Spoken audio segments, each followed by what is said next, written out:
வீட்டில்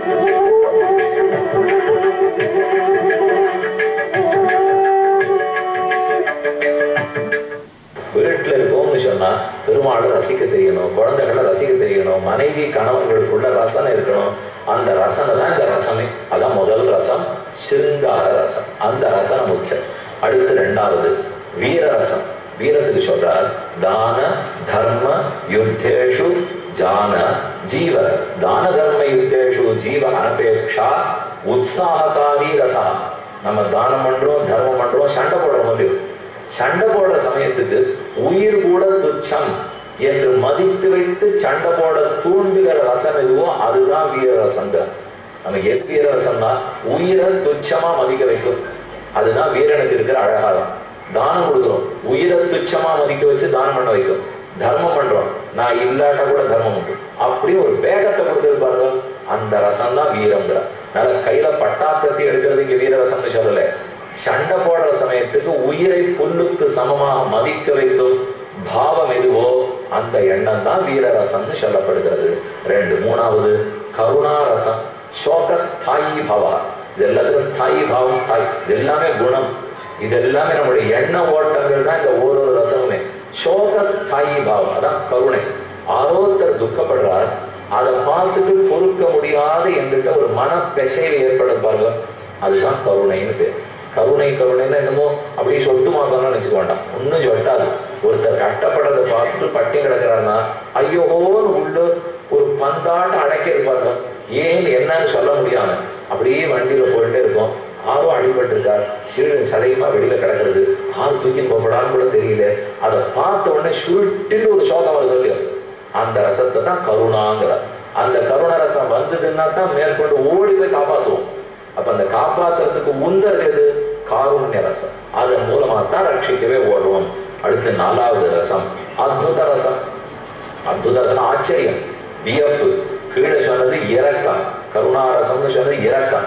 ஒருத்தரை பார்த்த உடனே இரக்கம்னு வரைச்சே சந்தோஷமா இரக்கம் வராது. நீங்களே யோசிச்சு பாருங்க, ரொம்ப கஷ்டப்படுற ரசம் அப்படின்னு இறங்குறோம்னா நல்லா கஷ்டப்படுறா இப்படி நான் பண்ணுவேல, அது இரக்கமே இல்லை. இரக்கம்னாலே உள்ளூர ஒரு துக்கம் வரும், இரக்கம்னாலே ஒரு பரிவு வரும், தாபம் வரும். வந்தா தான் அது இரக்கம். ஓஹோ ஆஹோன்னு சிரிச்சுட்டே இருக்கிறதுலாம் இரக்கம் இல்லை.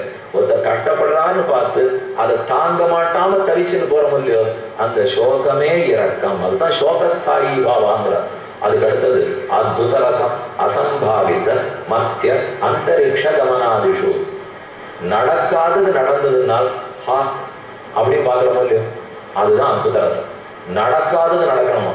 எப்படினால் மனிதன் பறப்பதுன்னு போட்டார்.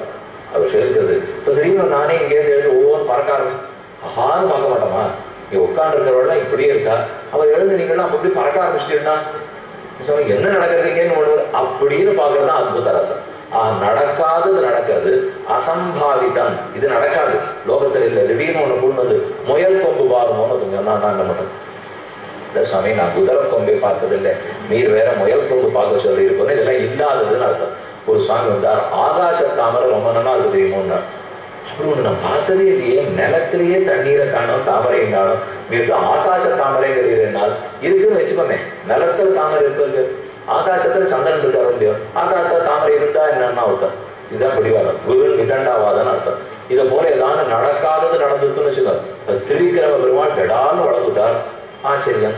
ஹனுமான் தாவினார், அற்புதத்திலே அற்புதம், நினைச்சே பார்க்கலையே. பாருங்க, ஆகாசத்தில் மனிதன் பறப்பதுன்னா நேரம் ஹனுமான் அர்த்தம் பண்ணியிருக்காரு. அவர் தாவி இருக்காரு. இந்த தாவு குரங்குகள் தாவாதானா? கடலையா? குரங்கு தாவும், கிளையிலேருந்து கிளை தாவும், மேல கடல்லேருந்து கடலையா தாவும். ஆனா தாவினாலும் இல்லையோ, அது அத்புத ரசம். ஹனுமானுடையதே பார்க்கலாம், அற்புதம், ஆச்சரியம். அடுத்து ஹாஸ்யரசம். ஹாஸ்யரசம் வேடிக்கை, வினோதம், விளையாட்டு, சிரிப்பு.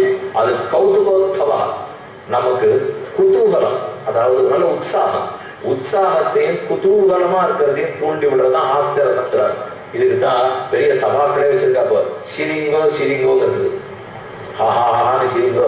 இப்போ இருக்கு நந்தபவன், நந்த கிராமத்துக்கு பிருந்தாவனம் தாண்டி போனோம்னா அங்க நம்ம போறச்சு வெறுமை நம்ம போறாப்புல போக விட மாட்டான். ஒரு பெரிய மண்டபம் இருக்கும், இந்த கோடியில கண்ணன் இருப்பார், தொட்டில் இருப்பார். நம்மள அந்த மண்டபத்தை கடைசியில் போய் சொல்லுவார், நாம மனைவி அப்பா அம்மா பிள்ளை பேரம்பேத்தி எல்லாரோடையும் போகணும். போன உடனே கீழே தவழ்ந்து உட்காந்து சொல்லுவான், இப்படி கீழே வச்சுக்கணும், வச்சுட்டு தவழ்ந்துட்டே வாங்குவா. இது அந்த கோழியில் மண்டபம். ஒருத்தர் வயசு 82, அவருக்கு முட்டி 32லேருந்தே ஆபத்து. ஆனா அவர் அங்கேருந்து தளர்ந்து வாங்குவா. பக்கத்துல பேரை வந்து என்னாச்சு தாத்தா நம்மகிட்ட தான் நீருமா அப்படின்னு அவரும் பாக்குறான். இப்படி அங்கேயிருந்து வரச்சே பாதி தூரம் வந்த உடனே கையை தூக்கி ஹாஹான்னு சொல்லி சொல்லுவா. நமக்கு அதெல்லாம் பழக்கமே கிடையாது, ரொம்ப வெக்கமா இருக்கும். ரமன் ரெட்டிங்கிற ஒரு இடம் இருக்கு, அங்க போனா கீழே போய் உருடுவோம்னா எல்லாரும் உருடுவா. நமக்கு வேட்டி இப்படி போடும், படம் இப்படி போடும், இது எல்லாத்தையும் இழுத்து பிடிச்சிக்கிறதுக்கு தான் நமக்கு நேரம் சரியா இருக்கும். ஆனா வடக்கத்திக்காரர்களுக்கு இந்த கவலையெல்லாம் கிடையவே கிடையாது. அவ வாட்டுக்கு உருடுவா. கண்ணன் திருவடிப்பட்ட இடம் மொத்த மண்ணி நாங்க வீட்டுக்கு எடுத்துட்டு போடுவோம் அப்படிங்கிற அளவுக்கு உருண்டு போறாவ. அப்போ ஒரு துளி வெட்கப்படாட்டா தான் பக்தி வளரும். பஜனையிலே சொல்றது உண்டு, வெக்கத்தோட இருந்தா வெக்கம் விட்டா வாசல பாடவே மாட்டோம். இப்போ போய் நன்னா அப்படி சபடா கட்டை போட்டுட்டு காலில் கஜ கட்டின்னு ஆடணும்னா லஜ்ஜையோடு இருந்தா காலில் கட்டவே வராது, கட்டையை தட்டவே வராது, ரெண்டு நடக்காது. லஜ்ஜையை விட்டோம்னா தான் ஆரிய ராம கிருஷ்ண கோவிந்தான் ஆடவே முடியும், பாடவே முடியும். மகாநகரம் எப்பேற்பட்ட வெளிநாட்டுலாம் கிருஷ்ண பக்தர்கள்லாம் ஆடுறா தெரியுமா? பார்த்தா நமக்கு ரொம்ப ஆச்சரியமா இருக்கும். நமக்கு இந்த மாதிரி எல்லாம் கொடுத்து நீங்க உள்ள வந்து உட்காந்து எனக்கு இதெல்லாம் கொடுத்து பேசுவேன்னா பேசுவேன், திரும்பி என் கையில ஜாகரா கொடுத்து வாசல் போய் ஆடுவேன் எனக்கு ஆட தெரியுமா சொல்லலாம். அப்ப வெக்கமா இருக்கேன்னா மதுரால அந்த வெக்கம் இல்லை, பிருந்தாவனத்துல அந்த வெக்கம் கிடையாது, துவாரகையில அந்த வெக்கம் கிடையாது. கோட்டீஸ்வரம் பரம ஏழையோட ஆடிட்டு இருப்போம். ரெண்டு பேரும் ஒருத்தருக்கு ஒருத்தர் தோல் மேல. நம்ம ஊர்ல அதெல்லாம் பார்க்கவே முடியாது. வண்டியில வர்றவா அப்படியே இறங்குவா, வேடிக்கை பாப்பா, போயிடுவா. இவ்வளவுதான் இங்க தெரியும். அந்த ஊர்ல படகாட்ட வண்டியில வந்து வண்டி 1 கோடி ரூபாய் இருக்கும், அதுல வந்து இறங்குவார். இறங்கியவன் நேர போய் பூவை வாரி போட்டுட்டு ஒருத்தருக்கு ஒருத்தர் பீச்சாங்குழல் அடிச்சுட்டு இவர் பேர்ல சிவப்பு கொடி அவர் தூவார், அவர் பேர்ல மஞ்சள் கொடி இவர் தூவார், ஒருத்தர் ஆடிக்கிறான்னா எல்லாம் கிருஷ்ண கோஷ்டி. அவர் யாருக்கும் உயர்வு தாழ்வு பார்க்கவே மாட்டார். மொத்த பேரும் ஒருத்தரோட ஒருத்தர் ஆடிக்கொள்ளுகிறார். அந்த ரசம் முக்கியமான ரசம் ஹாஸ்ய ரசம். அப்படின்னு சிரிப்பு நல்லா சிரிக்கணுமே. கண்ணன் எப்பவும் சிரிச்சுட்டு இருக்கார். நீங்க ராமனையும் பாருங்க, கண்ணனையும் பாருங்க.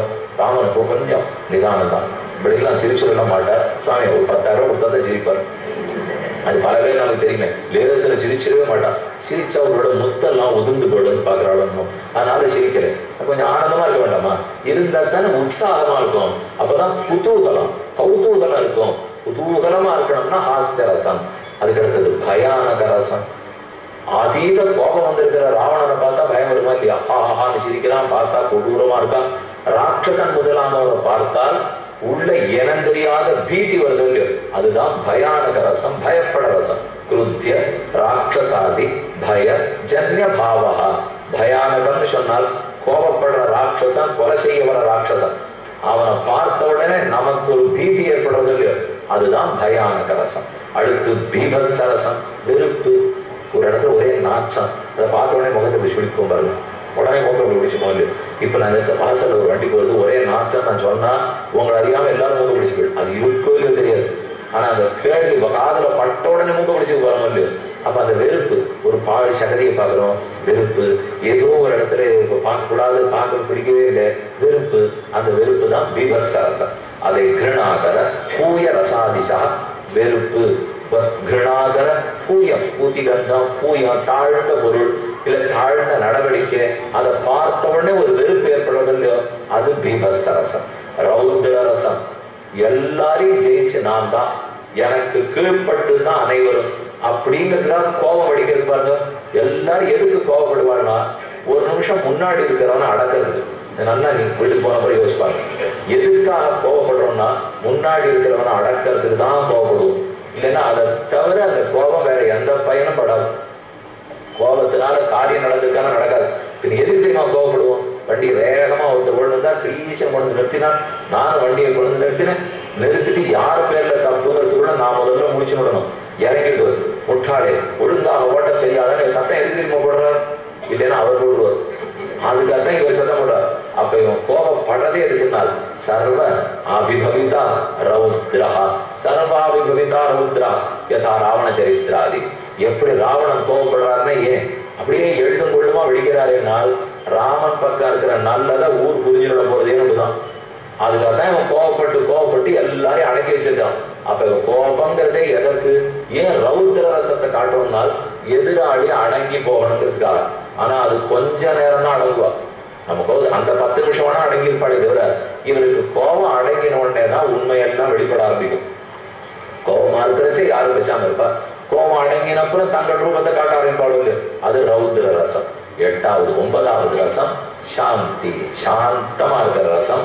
அலௌகிகா அது அது உலக இயல்பிலிருந்து மிகவும் மாறுபட்டது. சாந்தின்னு சொன்னால் பொறுமை, சாந்தின்னு சொன்னால் சமாஹித சித்தனாக இருத்தல், எல்லாரையும் சமமாக பாவித்தல், உள்ளத்தையும் புலன்களையும் அடக்கி வைத்திருத்தல். நம்ம புலன் எங்கேயும் ஓடாம அடங்கல், மனசு எங்கேயும் ஓடாம அடங்கல், பொறுமையோடு இருத்தல், எல்லாரையும் ஏற்றுக்கொள்ளுதல், சமமாக பாவித்தல், கிடைத்ததை கொண்டு திருப்திப்படுதல், இதெல்லாம் தான் சாந்தி ரசம். இது 9வது ரசம்.